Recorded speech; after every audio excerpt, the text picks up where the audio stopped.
नमस्कार दोस्तों, आपका स्वागत है शेयर बाजार इनसाइड चैनल पर।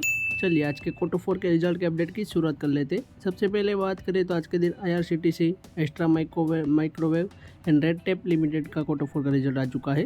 कंपनी की सबसे पहले बात करें तो IRCTC, तो इनका भी क्वार्टर 4 का रिजल्ट देखें तो पिछले साल क्वार्टर 4 में कंपनी की सेल्स थी 1269 करोड़, जो इस साल क्वार्टर 4 में हो चुकी है 1460 करोड़। कंपनी की सेल्स में देखें तो ईयर ऑन ईयर बेस पर करीब 15% प्लस की तेज़ी रही है एंड क्वार्टरली बेस पर देखें तो उसमें 1% के अराउंड ही तेज़ी रही है। कंपनी का नेट प्रॉफिट देखें तो पिछले साल क्वार्टर 4 में था 358 करोड़, जो इस साल क्वार्टर 4 में हो चुका है 326 करोड़ रुपीज़, यानी कि कंपनी के नेट प्रॉफिट में गिरावट रही है 9% के अराउंड की एंड क्वार्टरली बेस पर देखें तो उसमें भी गिरावट रही है 17% प्लस की।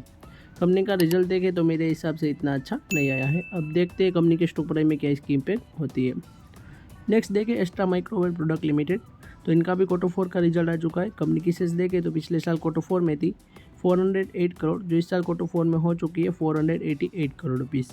कंपनी की सेल्स में देखें तो ईयर ऑन ईयर बेस पर 19% प्लस की तेज़ी रही है एंड क्वार्टरली बेस पर देखें तो उसमें 87% प्लस की तेज़ी रही थी। कंपनी का नेट प्रॉफिट देखें तो पिछले साल क्वार्टर 4 में 73 करोड़ था, इस साल क्वार्टर 4 में हो चुका है 106 करोड़।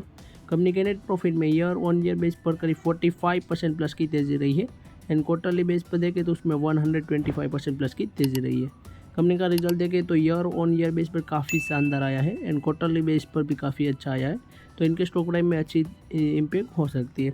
नेक्स्ट बात करूँ रेड टेप लिमिटेड, तो इनका भी क्वार्टर 4 का रिजल्ट आ चुका है। कंपनी की सेल्स देखें तो इन पिछले साल क्वार्टर 4 में थी 506 करोड़, जो इस साल क्वार्टर 4 में हो चुकी है 676 करोड़। कंपनी की सेल्स में देखें तो ईयर ऑन ईयर बेस पर 33% प्लस की तेज़ी रही है एंड क्वार्टरली बेस पर देखें तो उसमें गिरावट रही है 14% के अराउंड की। कंपनी का नेट प्रॉफिट देखें तो पिछले साल क्वार्टर 4 में था 41 करोड़, जो इस साल क्वार्टर 4 में हो चुका है 70 करोड़। कंपनी के नेट प्रॉफिट में ईयर ऑन ईयर बेस पर देखें तो 70% प्लस की अच्छी तेज़ी रही है एंड क्वार्टरली बेस पर देखें तो उसमें गिरावट रही है 33% की। कंपनी का रिजल्ट देखें तो मेरे हिसाब से ईयर ऑन ईयर बेस पर काफ़ी शानदार आया है, तो इनके स्टॉक प्राइस में भी शायद से अच्छी इम्पैक्ट हो सकती है। आज के रिजल्ट की बात करूँ तो हमारे यहीं तक थी। आपको कौन सी कंपनी के रिजल्ट अच्छे लगे वो मुझे कमेंट में ज़रूर बताना। ऐसे ही वीडियोस देखने के लिए हमारे चैनल को सब्सक्राइब कीजिए और बेल आइकन को ऑन करना मत भूलिएगा। Thanks for watching.